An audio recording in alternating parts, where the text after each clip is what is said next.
Stand Together, painted by Andrea Cubis in honor of Black Lives Matter. This is how I started. I did an outline on the painting. I did this on an MDF board, and I just outlined it in white charcoal. I had already painted a base of kind of a really dark purple, just because I knew that this was going to be a pretty dark painting. When I decided to do this painting, I quite honestly wasn't sure.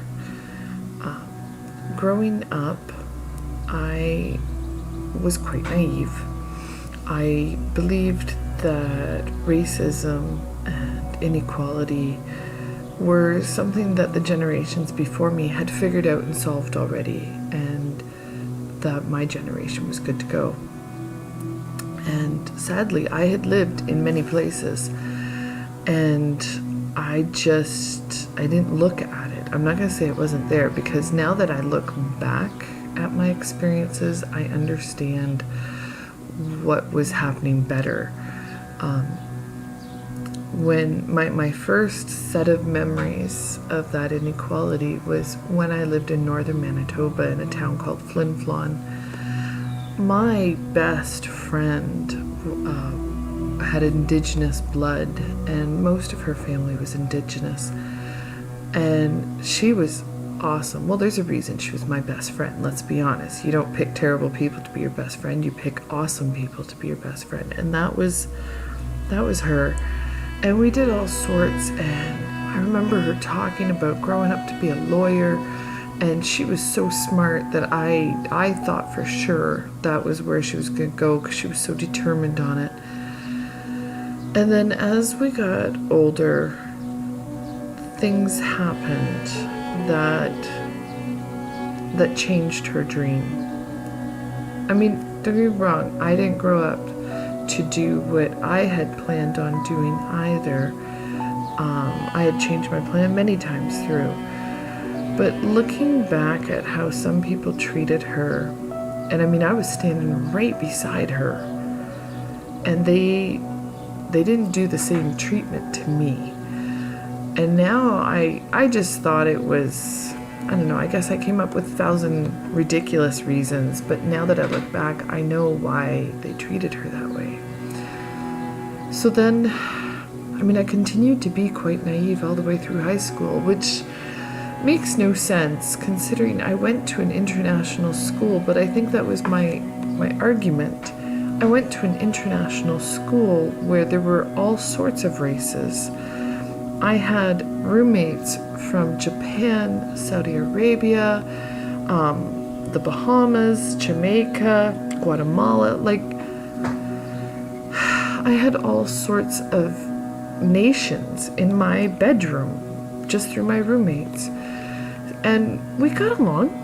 I never felt that any of our arguments had to do with what nation we were from or what skin color we were. It had to do with whether or not they stayed up too late or woke me up or moved my laundry or I borrowed something of theirs.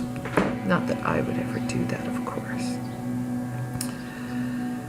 So then I went to university at Queen's in Kingston.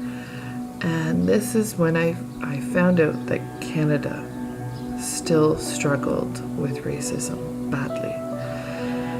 I was walking down the street with my housemate, who, phenomenal person. She ended up being my maid of honor, so very important person to me.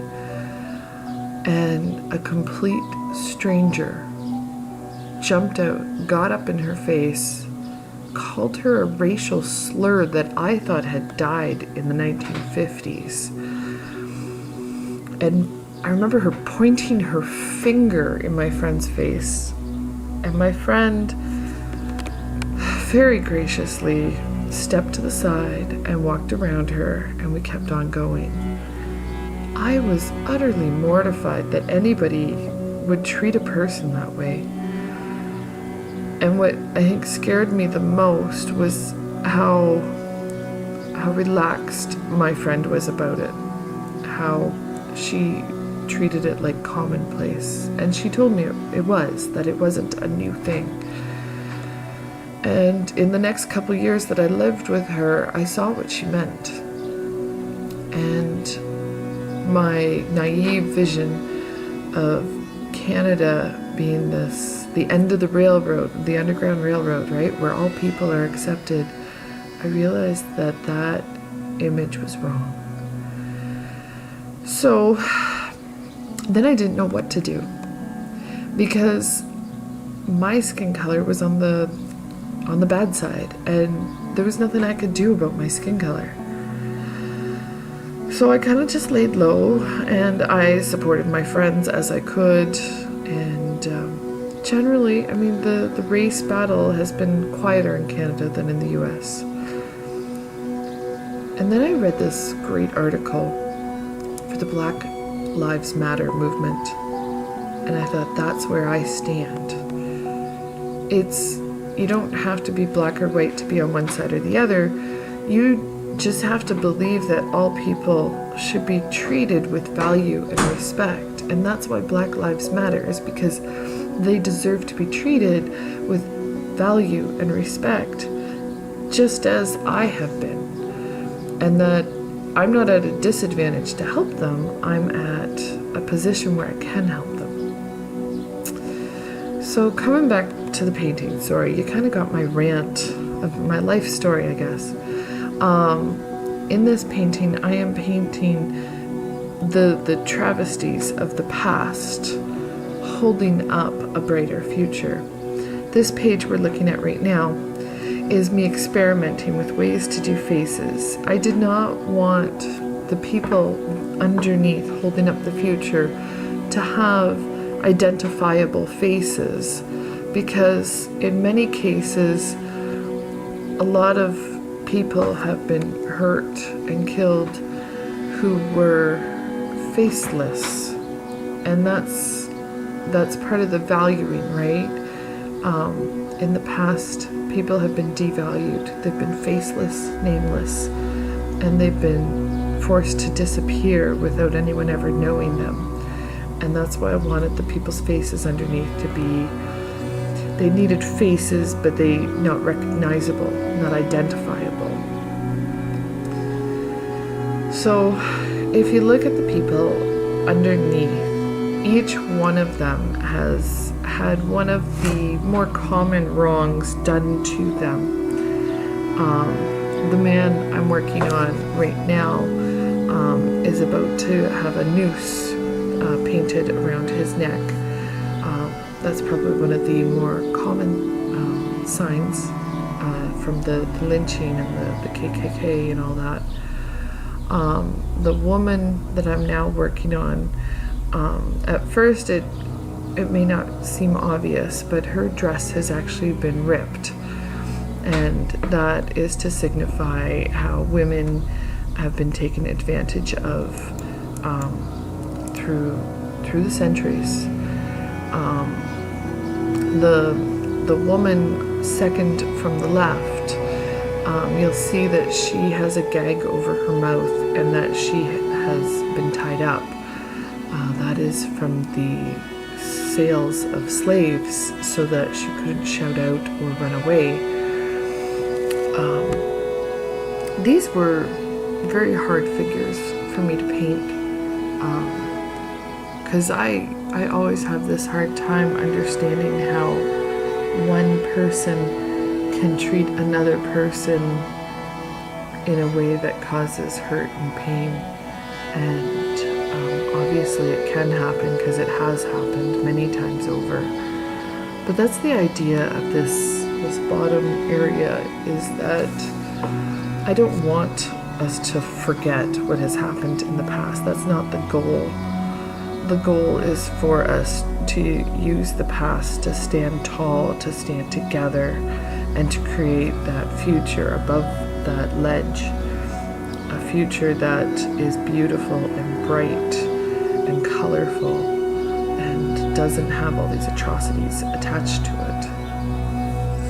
As I'm painting this bottom area, one thing I really want you to notice is that each face, although different from the other ones beside them, are not distinctive. And my idea for that is I want people to see our history in these people's faces, whether it be that one of them reminds them of a grandpa or grandma, or whether it reminds them of themselves when they look in the mirror, or a friend that they know. I want us to see in these faces that these were real people with real pain, and that the pain was very much inflicted by other people. They didn't come through some natural disaster or something beyond people's control. Their pain was very much in the control of other people, and other people took advantage of situations and did some real hurt to these people. And my hope isn't for revenge. I don't think that will heal anything. I think understanding this past more and holding on to it and embracing it and using it to build a stronger tomorrow where we don't make these same mistakes, where we don't use people to degrade them, to belittle them, to somehow make a person feel better through someone else's pain. This is the half of the painting that I really love, because it is about the future, and I really do have high hopes for the future. I am a high school teacher, so I work with the future on a daily basis, and I can tell you the students that I have today are more understanding, more sympathetic to each other, more willing to help each other through things that are not as easily seen than I believe my generation was. Don't get me wrong, I love the people I grew up with. I just don't think we understood as well. And I think our teenagers that we have now are already way ahead of us when it comes to being accepting of people who are not identical to them. And I think that is great, and that is why I think our future will be this bright and beautiful future where we can all stand together hand in hand. Here is my signature. It's in the past because I feel that the future is in the generation after me. And I hope that you see that too when you see the young people today.